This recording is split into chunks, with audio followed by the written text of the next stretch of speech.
Salve Fratres, dari Maumere untuk Nusa Tenggara, menjaga api, merawat Logos. 4 hari sudah berlalu dan tenda-tenda telah dibongkar. Lagu penutup sudah selesai dinyanyikan.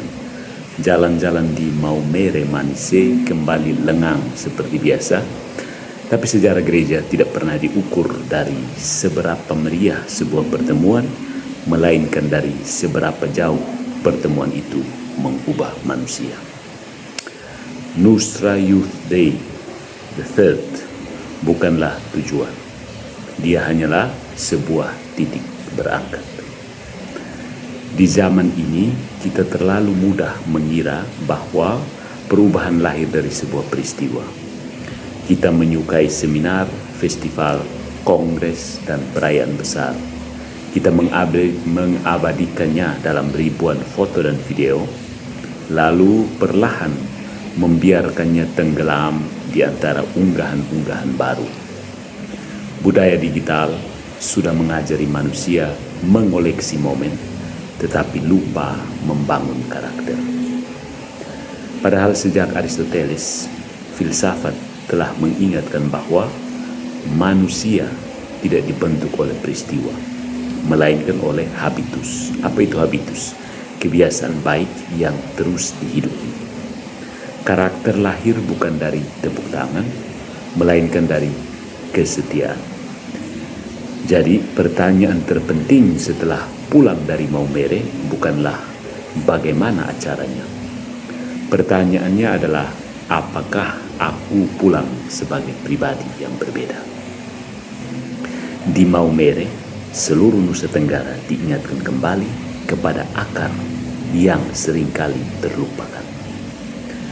Modernitas membuat kita berlomba menjadi global, tetapi lupa menjadi lokal.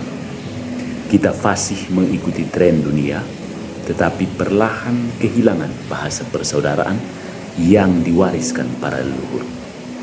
Padahal tanah-tanah di Flores, Timor, Sumba, Rote, Sabu, Alor, Lembata, dan Kepulauan Nusa Tenggara, Bali, Lombok, Sumbawa, sejak dahulu dibangun di atas satu filsafat sederhana.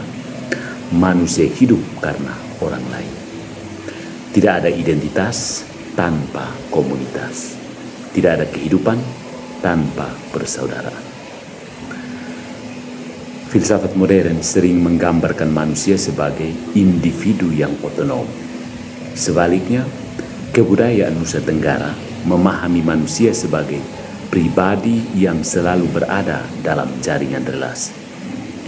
Seseorang menjadi manusia karena diterima, disapa, diberi tempat, dan dipanggil dengan namanya. Inilah yang kemudian diteguhkan oleh Injil. Gereja bukan sekumpulan individu yang kebetulan berkumpul, melainkan persekutuan orang-orang yang dipersatukan oleh Kristus. Karena itu, saudara-saudara, persaudaraan bukan sekedar program pastoral. Persaudaraan adalah cara berada. Di tengah derasnya dunia digital, panggilan ini menjadi semakin mendesak. Hari ini, manusia hidup dalam paradoks. Teknologi membuat kita saling terhubung, tetapi semakin sulit sungguh-sungguh berjumpa. Kita mengenal banyak akun, tetapi sedikit saja sahabat. Kita mengejar perhatian, tetapi kehilangan keheningan. Kita menghasilkan begitu banyak informasi, tetapi semakin miskin kebijaksanaan. Disinilah Logos harus kembali menjadi pusat. Ya, dalam tradisi Yunani, Logos berarti akal budi yang memberi keteraturan pada kehidupan. Injil Yohanes melangkah lebih jauh. Logos bukan sekedar prinsip rasional, melainkan pribadi yang menjadi manusia, yakni Kristus sendiri. Maka menjadi orang muda Katolik berarti menghadirkan kembali Logos di tengah dunia yang semakin bising. Bukan menjadi yang paling viral, melainkan yang paling benar. Bukan yang paling keras berbicara, melainkan yang paling mampu menghadirkan harapan. Media sosial membutuhkan lebih banyak kebijaksanaan daripada kecepatan. Nah, dunia membutuhkan lebih banyak dialog daripada teriakan. Gereja membutuhkan lebih banyak saksi daripada selebritas. Demikian juga dengan martabat manusia. Krisis terbesar zaman ini, saudara-saudariku, bukan pertama-tama kecerdasan buatan atau akal imitasi, melainkan hilangnya penghormatan terhadap pribadi. Tubuh diperdagangkan, seksualitas dipisahkan dari kasih.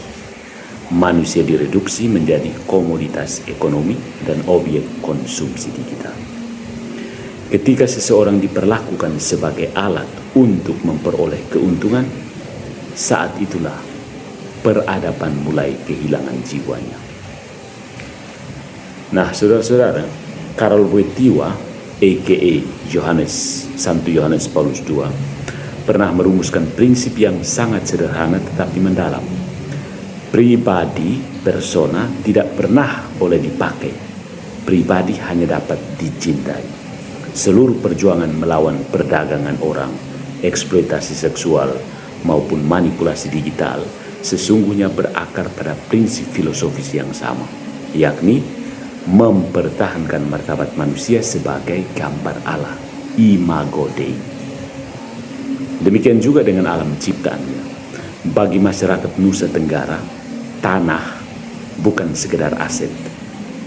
Tanah adalah ibu yang memberi kehidupan. Laut bukan hanya ruang ekonomi, tetapi jalan sejarah. Ya, sabana bukan tanah kosong yang menunggu penghijauan, melainkan adalah ekosistem yang memiliki hikmatnya sendiri.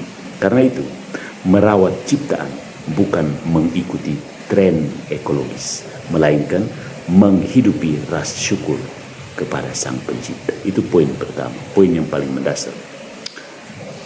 Akhirnya, saudara-saudariku, Maumere Manise ini mengajarkan satu hal yang sederhana tetapi sangat-sangat mendalam.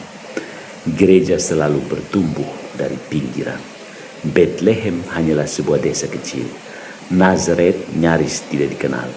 Para rasul berasal dari Galilea yang dipandang sebelah mata. Kini dari timur Indonesia, dari Nian Tanah Sika, kembali terdengar undangan agar gereja Indonesia tidak kehilangan wajah mudanya.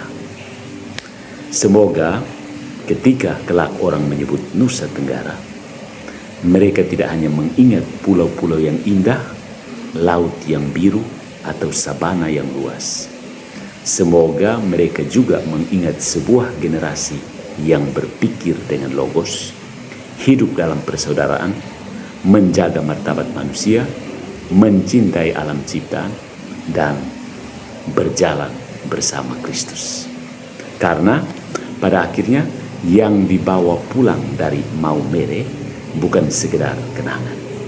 It's not only memory. Yang dibawa pulang adalah sebuah perutusan, missionary, a mission. Perutusan itu besar, garam dan terang. Salam dari kota Maumere. Nantikan aku, tanah timur, sabana, lontar dan garam.